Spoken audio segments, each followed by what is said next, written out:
Everyone to the AOCS Volunteer Town Hall. Thank you so much for being here today. I'm Janet Cheney, AOCS Director of Membership.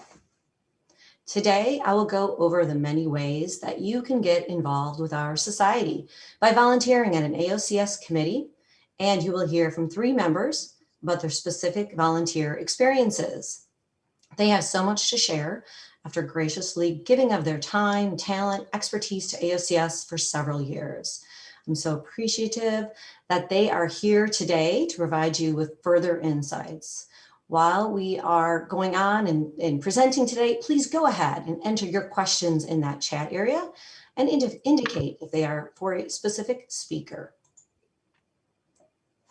AOCS offers many opportunities for members to learn and make new connections with their peers. In fact, there are more than 550 volunteer positions available each year for the 90 and growing number of AOCS committees. Volunteers on these committees work in partnership with AOCS staff to guarantee the success of their respective committees.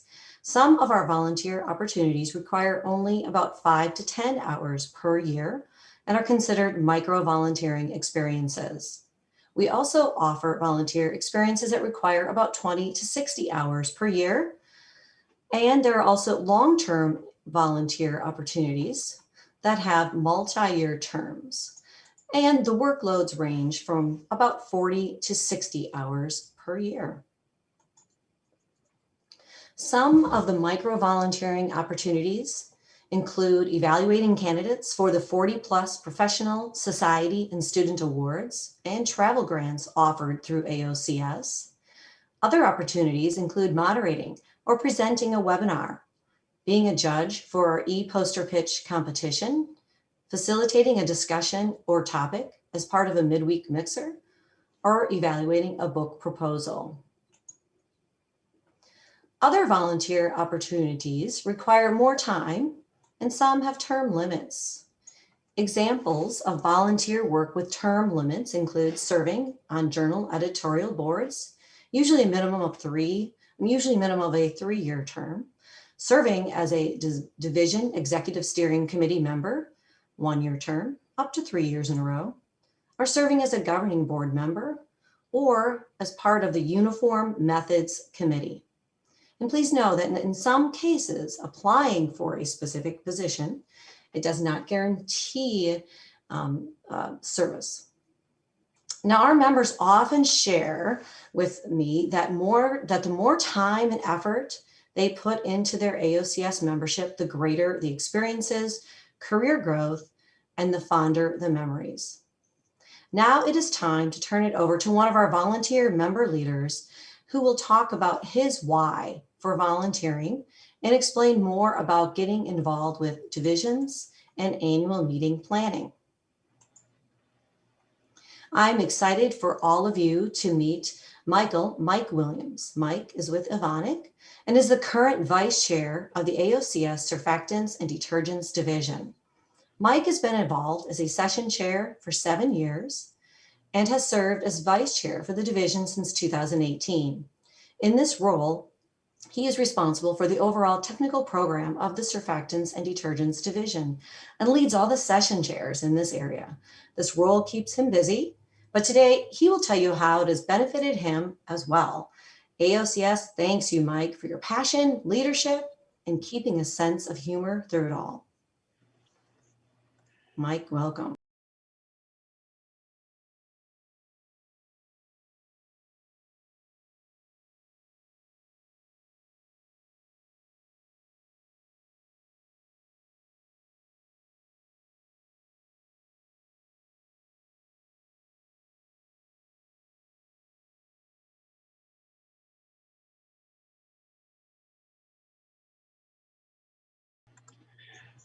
Hi there, I am Mike Williams, as Janet said. I am the current vice chair of the Surfactants and Detergents Division. I hadn't thought about it, but as Janet pointed out, my position is one that you actually have to run for. While I've never actually actively campaigned for mine, it is one of those positions that is required to be voted upon by the members. So today I want to tell you a little bit about how you can help not only yourself, but the division that you're part of grow, and what being a session chair can do to help you.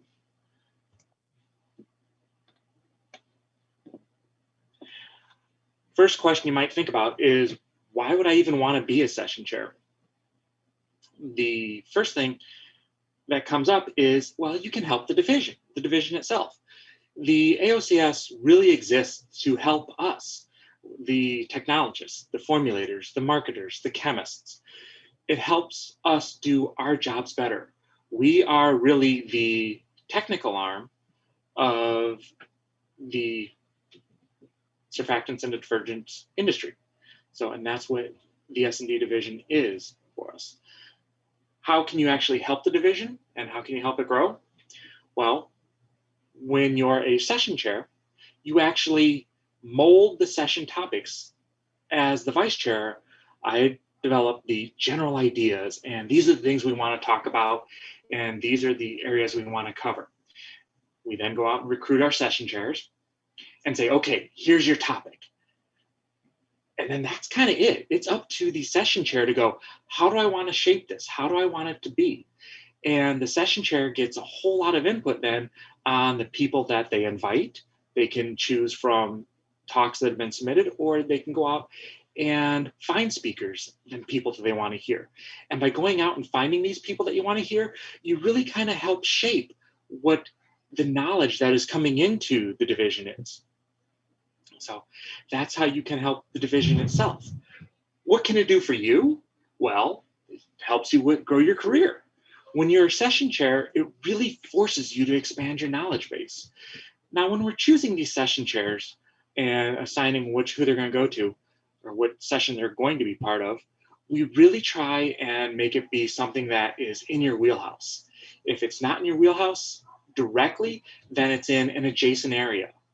And so it's not a matter of, we're going to take, say, an analytical chemist and ask them to go chair a session on plant process development. Not going to happen. We really try and make sure that it is something that is interesting to you. And so when you sign up, indicate if there's a special area that you want to talk about. Now, as you're building these sessions, you really kind of need to learn what's going on with not only the people, but the whole idea. And so you're learning constantly as part of this. And part of that constant learning helps in your career. So now, something about the session chairs that I find, well, interesting. When I was a session chair, it was a very different experience for me. I know the first year I was up there, I was a little bit nervous, because when you're sitting in a session, you sit there and you're listening and you go, okay, this is cool. And you go write your notes, and your mind drifts for a second. And then you come back, go, okay, what I missed, and you keep going. However, when you're sitting up there and you're a session chair, or you're sitting in front of the computer, you need to learn, you need to pay attention. You need to be taking notes. I remember a couple years ago, Brian Grady and myself put together a hot topic session on general surfactant knowledge. And it's an area that both Brian and I knew well, but we brought in a lot of outside speakers. And he quizzed me afterwards on why I was taking so many notes. What I was doing was, as I was sitting there looking at the audience and the different speakers were up there, I would see quizzical looks, or people kind of just going, what's that all about? And I'd be taking notes on what the speaker was talking about, so that I had leading questions that we could go back and ask the speaker. So you really have to pay attention. And like I say, you do learn a lot. Now, the personal side of things. As scientists as a whole, we tend to be pretty introverted. There are those of us who are extroverts, or work extroverts, but we tend to be introverted, and that tends to keep us from wanting to do things like speak up or volunteer. Don't be afraid to, because being a session chair, one of the best things it does is it helps get you out of your shell. It helps you talk with people. It gets you known. It helps build your self-confidence. If you're introverted, you may not want to put yourself out there in your work life, but by being the session chair, it helps open that door a little bit, and it's just a little step to help you get on that journey to being a little bit more of a work extrovert. I'm not saying you need to be an extrovert to do the job.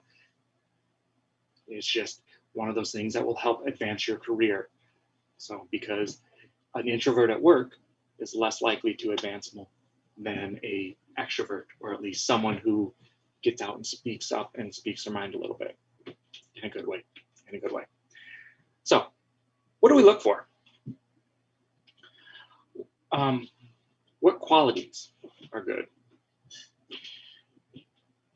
The ability to speak clearly is something that is nice, but once again, it's not a have to have. You have to be willing to get up and speak in front of people.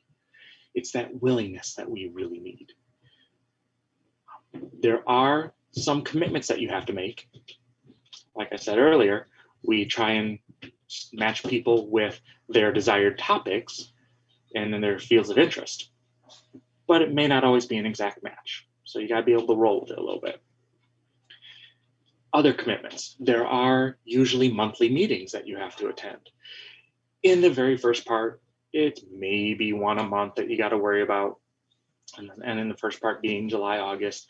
As you get closer to submission deadlines, there may be 2 meetings a month. And then your workload ramps up a little bit between November and January. But then it drops off until the annual meeting again. Overall, over that, I'll call it a 12-month period, but realistically it's a 10-month period.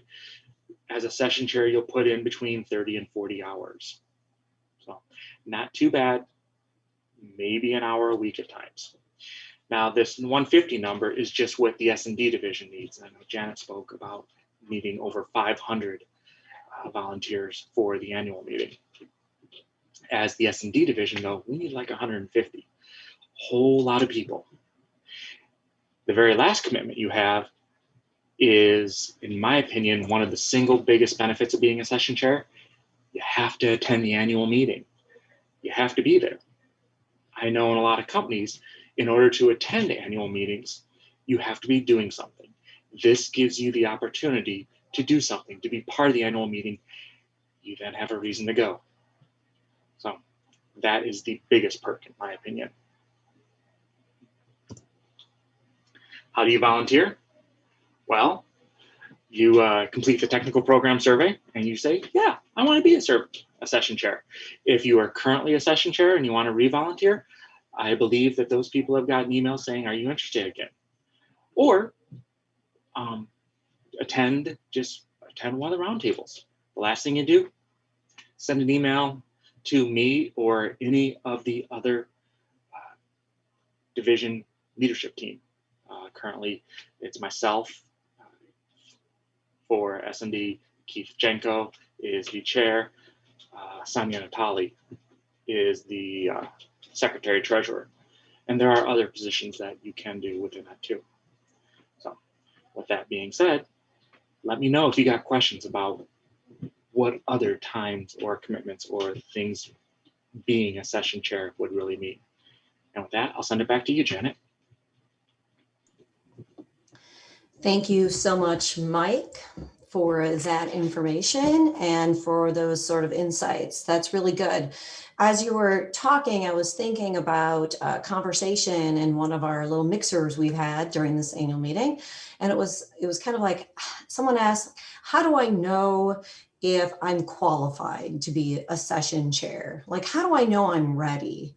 And I thought maybe you could kind of help answer that to give somebody that. What would you say if someone asked you that question? The first thing is the fact that they're asking means they're interested. You simply need to have that interest and desire.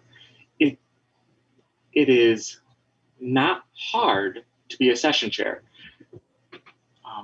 You just have to have the willingness to do it. The other thing, we always pair session chairs together.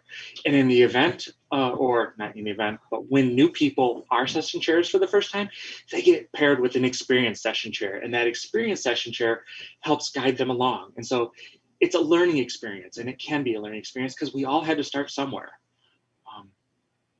Just the fact that they're interested says they're ready to be a session chair.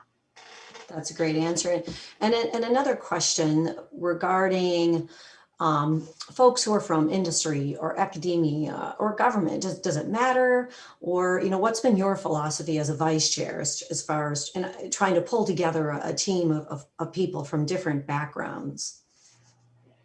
Over the past couple of years, when I came on to the division governing, not the governing board, but the division leadership team, our theory has been no more than one person from the same company, and we try and get an even mix of academia, government, and industry, so that it's a nice mix of people. And sometimes it works out that you do have to have two people from the same company because these are the people that want to be the session chairs, or they're the only ones that actually volunteered. We do have years where it is hard to get volunteers. I'm going to say this year was one of the harder years to get volunteers because we didn't meet in person last year. That whole in-person impromptu talk is what often spurs people to join or to want to be a session chair. Excellent. Yeah, no, I think that's really good, Mike. I appreciate that. And hey, we've already got someone who's volunteering. They said they want to be a session chair. Mahesh, thank you. And just to clarify one point, we have 10 different divisions. So Mike is specifically with surfactants and detergents. So each division has a vice chair, and then they oversee all the session chairs. And then 150 total is for all divisions. So otherwise it may have felt like 150 set to volunteers to get this year, Mike, but it's really exactly. And also I do have one last question for you. Can students participate in these volunteering opportunities? Yes, they can. The only requirement, like I say, is that they have to be at the annual meeting. So if they're a student and they can get to the annual meeting, yes, please come on up. I know we have at least someone who's doing a postdoc this year who is a session chair. Not the same as a student, same general category though. But like there again, they have to make sure they can get to the meeting. Absolutely. Great. Well, Mike, thank you so much for your time. We're going to get ready here for the next speaker. Thanks.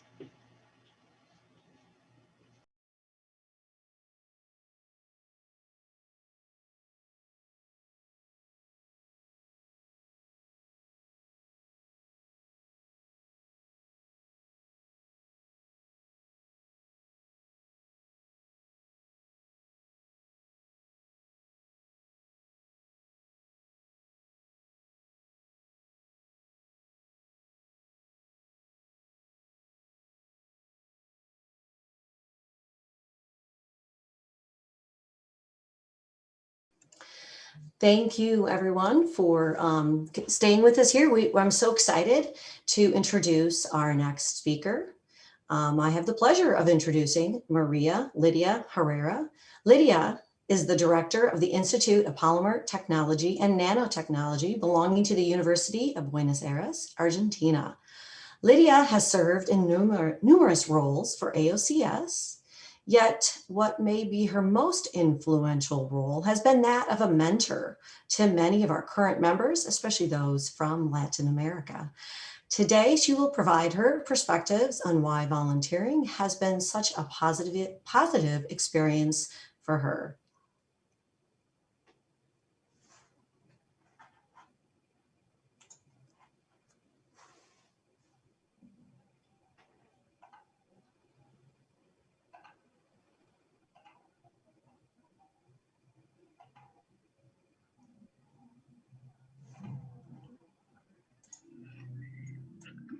Thank you very much for the introduction.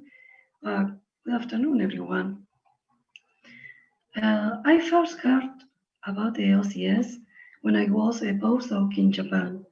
My supervisor, Dr. Sato, told me about the AOCS and how it could help advance my career, and that I should attend AOCS meeting.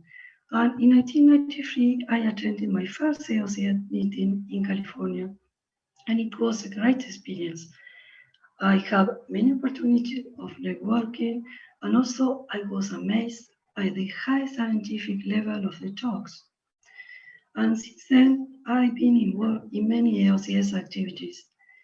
And if you're a foreigner like me, who lives in a non-English speaking country, or you're a shy person who doesn't like to be in front of an audience, you can still be involved and make a difference. You may volunteer to serve on award selection committees or contribute to AOCS journals. Do you know that AOCS has 40 awards to recognize its members? Please visit the webpage, look at the names of the award, see what merits a candidate should have to become an award winner, and nominate a colleague or serve on the award selection committee. Why? Well, you will learn about the opportunity the AOCS provides to recognize its members. And by knowing this, you can help your colleagues advance their careers. Would you like to be challenged? Well, to select the best candidate for an award is a very good way. You have to do your best to decide who is the best for the award. And you will grow professionally and as a person. You also may help maintain the high ethical and quality standards of the AOCS. These standards have inspired all my life, all my career, and as a person too. And I think it was helping to maintain them. And also, to serve on a committee is a way to thank AOCS for all the opportunity it gave to you. Another way to participate in AOCS activity is to be part of the recognition program committee. And here you will have the challenge of discussing with colleagues from all over the world, and you will talk about very interesting things. For example, things like what questions should be asked in the application form to select the best candidates. You will be involved in a brainstorming, and you can contribute with your ideas. It could be a great opportunity for you. And also, you can think about what is important to recognize in a career, and this will make you a better supervisor. If you have clear ideas of what is important for a student, for example, you can be a very good guide for them. And also, this committee will help also maintain the quality of AOCS, the standards of AOCS. And what do you know about AOCS journals? Would you write a scientific manuscript, for example? The AOCS has 3 journals, JAOCS, lipids, and a journal of surfactant and detergents. So I invite you to visit the website, to meet editors, to read about the scope of these journals, review author guidelines, read the recently published manuscripts, and then serve, for example, as a reviewer. You can help improve manuscript with your comments. You can contribute with your sense to the level of the manuscript. Or you also can submit original and high scientific quality manuscript. You have very good science, high quality, top edge. The journals of AOCS are a very good option. And in this way, you can also help improve the impact factor of the journals and its visibility. If you feel for the AOCS the same respect and gratitude as I feel for it, go to the webpage and volunteer. And thank you for your time. Thank you very much, Lydia, for sharing that information. I really like it how you really respected AOCS because the high quality of standards and ethics, and then your volunteer experiences. It's really important that you've continued to maintain that. That's just, you know, how you're adding the value to what AOCS produces is through maintaining that high quality of standards and ethics. So I really thank you so much for doing that. So I know a lot of times, you know, you're involved with the journal and people probably are like, well, how can I become a reviewer? And I know, you know, sometimes the answer is, you know, get involved at first as publishing, right? And I don't know if you want to talk a little bit more about maybe, you know, what does it take to get more involved with journals, with the journals? Yeah, that's right. You submit a very good manuscript and you get published. So editors are going to call you as a reviewer.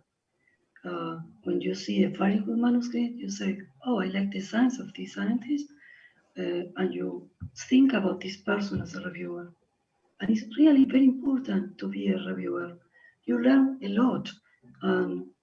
You can contribute with your ideas, and also reviewing, you learn how to write a good manuscript, how to do it better. It's very important, I think. Many people Excellent. don't like to review articles, but I think it's a mistake. It's an opportunity to grow, and it's time worth spending. That's good. And so your work involved in reviewing applications for awards it's similar. It's different, but you know, again, you know, you're doing it all online, but you're imparting your same sort of high quality standards when it comes to reviewing applications for awards. Excellent. Well, I thank you so much for your time, Lydia, and your expertise in sharing all this information. We will now get ready for our third and final speaker. Okay, thank you.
Lastly, I have the honor of introducing Kangming Ma.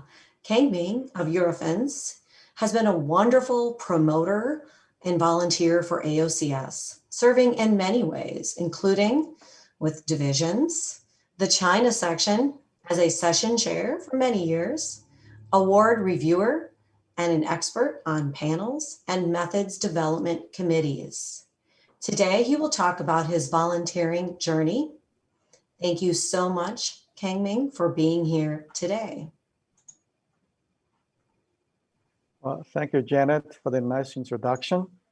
Well, not until this point, I didn't realize how many volunteering experience I have, which means I really love AOCS. What I'm going to talk to you here, I'm going to start with the rapid physical non-destructive subcommittee, once more volunteers. Then I'm going to finish my talk with some personal experience and suggestions how to volunteer within AOCS. So what is the committee? The committee I present is the Rapid Physical and Non-Destructive Methods Subcommittee, which is one of the committees under the Uniform Methods. As you know, the AOCS methods all started from this committee and being evaluated and voted to be official methods. In particular, what this subcommittee covers examples of the technology and the methods includes methods based on chemometric analysis, spectroscopy methods, FTIR, NIR, NMR, etc. So by the nature, which is fast, physical properties, non-destructive, or physical material, non-destructive.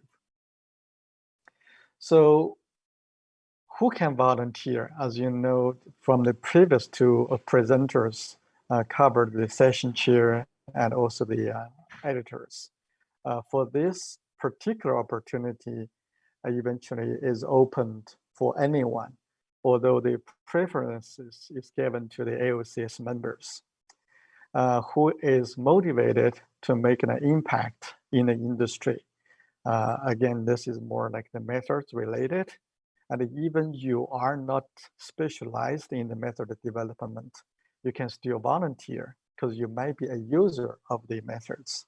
You will have some insights to make suggestions or to evaluate the methods to make sure we cover all the fronts to make it a very reliable method for all the members and also the industry. So I'm going to use the example. This is what this committee currently wants people to review. This method is AM1A-09. Oh, I'm sorry, Kangming, did you want to share your slide? I think you're referring to a slide right now. It'd be great if you could do that. So sorry to interrupt. Sorry about that.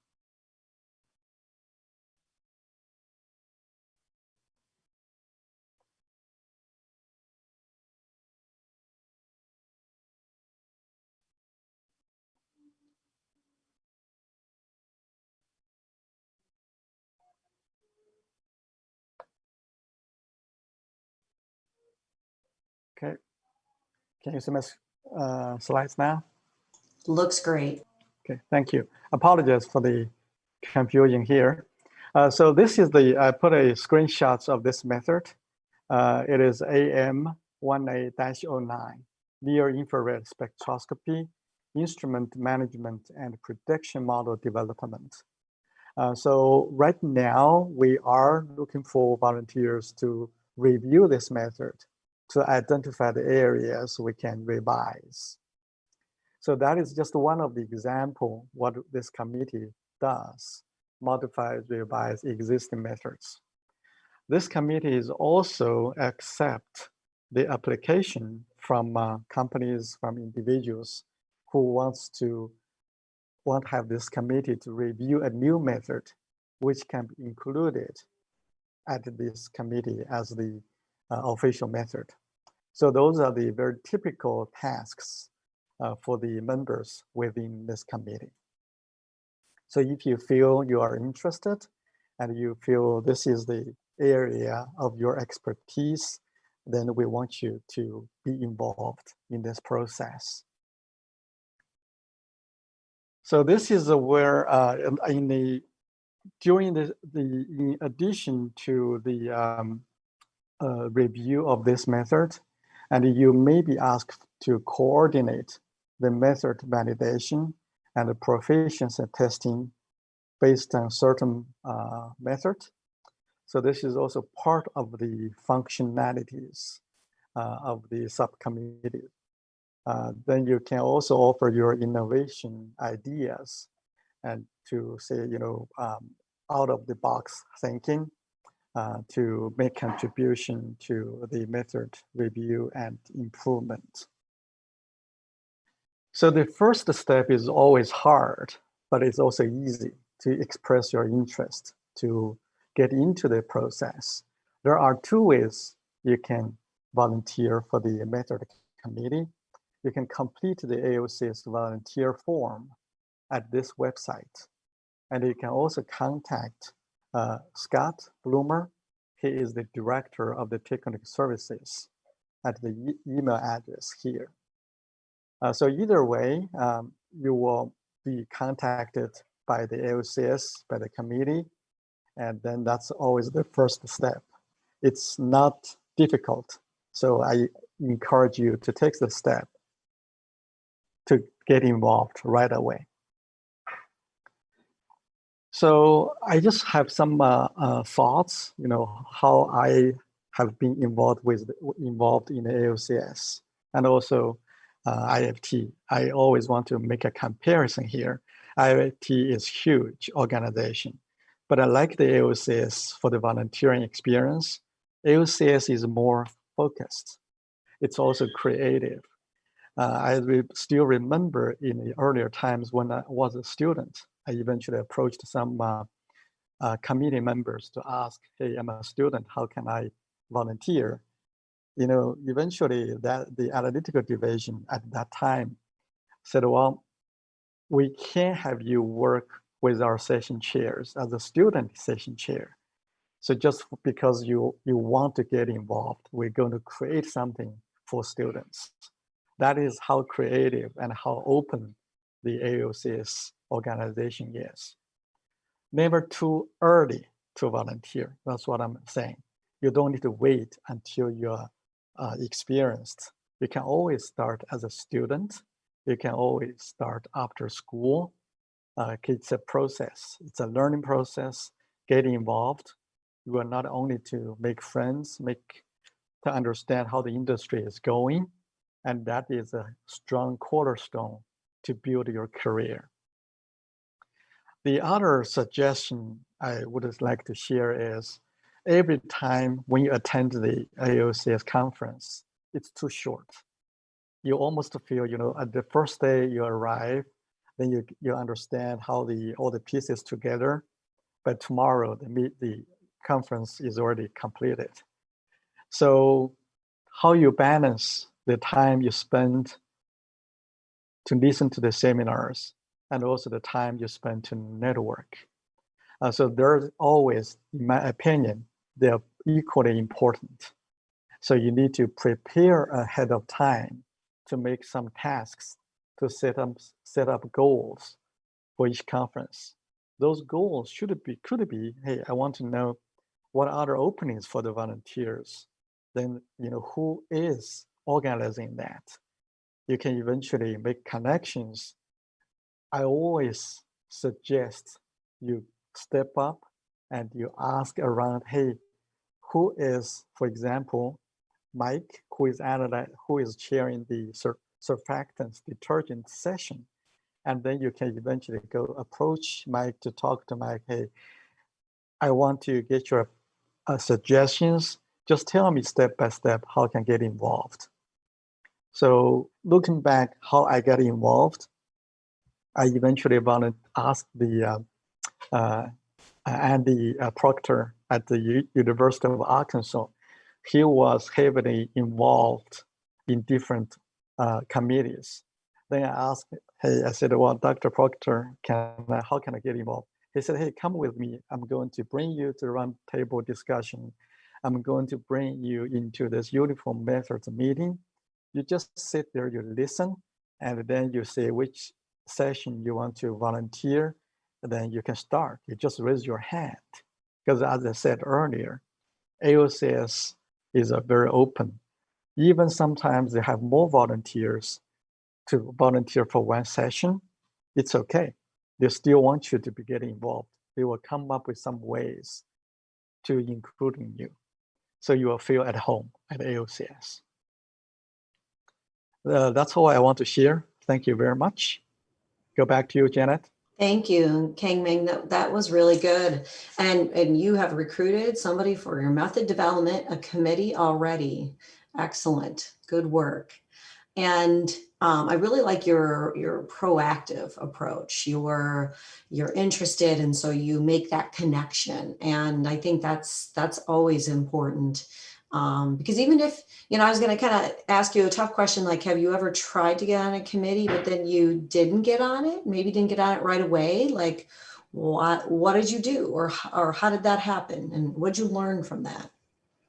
Yeah, I think when I started to get into the analytical steering committee, I eventually, I think, waited for 2 years. But again, that's always the, people need to know you better. Then you need to know how the system operates. And that is also, you need some like people know you, they can trust you, they know your expertise, they know how you can make all the, networking. And also there's like a timing, right? So when people rotates, then you are on the list, you start to volunteer as a treasury, then you can volunteer as the vice chair, then the chair. So as I understand, you can always go back again, start another circle if you want to, and you can also move to the division council. So there's a lot of opportunities. Yes, sometimes it will take time, but don't give up. That's excellent advice. Thank you, Kangming. And for methods development, any idea on the number of hours you're spending per year or per month on this volunteer role? I would say somewhere from 20 to 30 hours. Depends on how many methods we're going to review. So some of the review, it may basically need to send you the method description, and you can look through some of the areas, hey, to raise some comments, to see what we need to be done. Maybe some technology already involved, instrumentation already involved. So then you make suggestions. Then how this work is, off the annual conferences, you will have emails, you have conference calls. That's how you get involved. But when you get to on-site or now this year it's virtual, you do need to go to the uniform method committee, because that is the place where you can see how people interact, not only for our subcommittee, but for all the committees. So that is the time you need to spend. And even the other thing I would say, during the conference call, during the conference or after the conference, if you have some ideas, if you know some people is working on the new method, you can also encourage them, hey, you may want to submit this method to the AOCS method committee. They can help you to go through the process to make your method official. Excellent. Very good advice. All right. Well, that's all the specific questions I have for you. Thank you again so much, Kangming, for your expertise and insights today. We're going to bring everybody back for a little panel discussion, so stay tuned.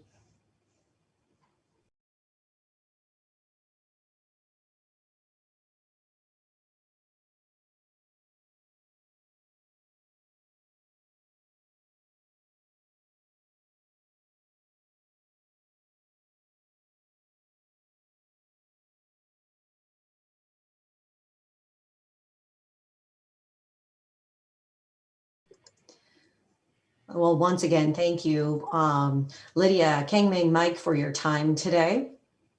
Right now, we'll just kind of open it up for any other sort of questions or comments, or if you have any sort of final thoughts. One question that did come in that I thought you could maybe kind of all answer is this sort of, do our volunteering activities involve teamwork, where you can find opportunities to work with others from different interest areas? So I thought maybe you'd want to kind of answer that and share some experience regarding that. I'll go first. Yes, teamwork is a must, especially when it comes to the chairs, because you have to work with someone. You are working with a co-chair who is most likely someone who you have never met or never worked with before. And so you have to be able to build a certain rapport between yourselves very quickly. And you have to constantly collaborate on what you want the session to be shaped like, and what type of speakers you would like to find, or is there a certain way you want to go? So teamwork is very important when you're being a session chair. Yeah, I can go next. I think that, there's a lot of areas, because with this committee, it's not your supervisor, right? The people are not your managers. And you pretty much, as your peer, you're collaborating. It's more like influential without authority. So I think that's a very strong skill you can practice here. I think in the method collaboration, when we do the proficiency testing, we always want people volunteer. Hey, I'm going to volunteer my lab to run the samples based on this process, and then we share the results. We share ideas.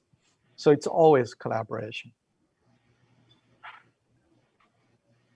And also the recognition of our committee is for a team. It's not for one person.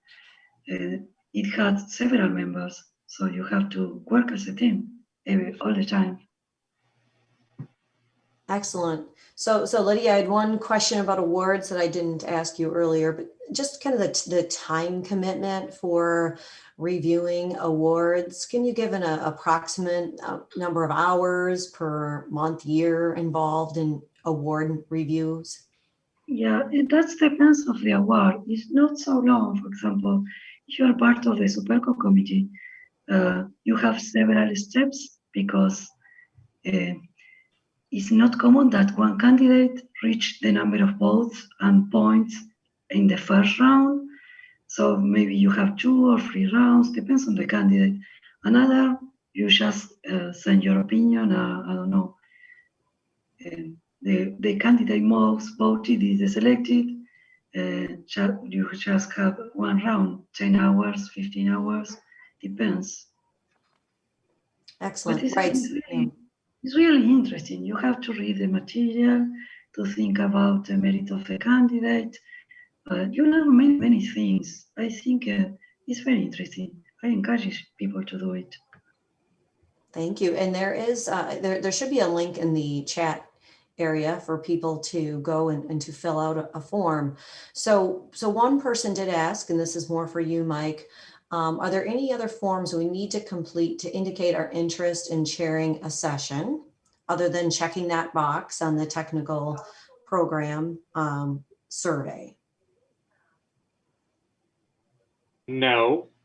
However, if you want to make certain or increase your chances, because there are years where we get more candidates than we have spots for, I would suggest emailing me or one of the other division leaders and saying, hey, I checked this, but I also want to reach out and say, please include me.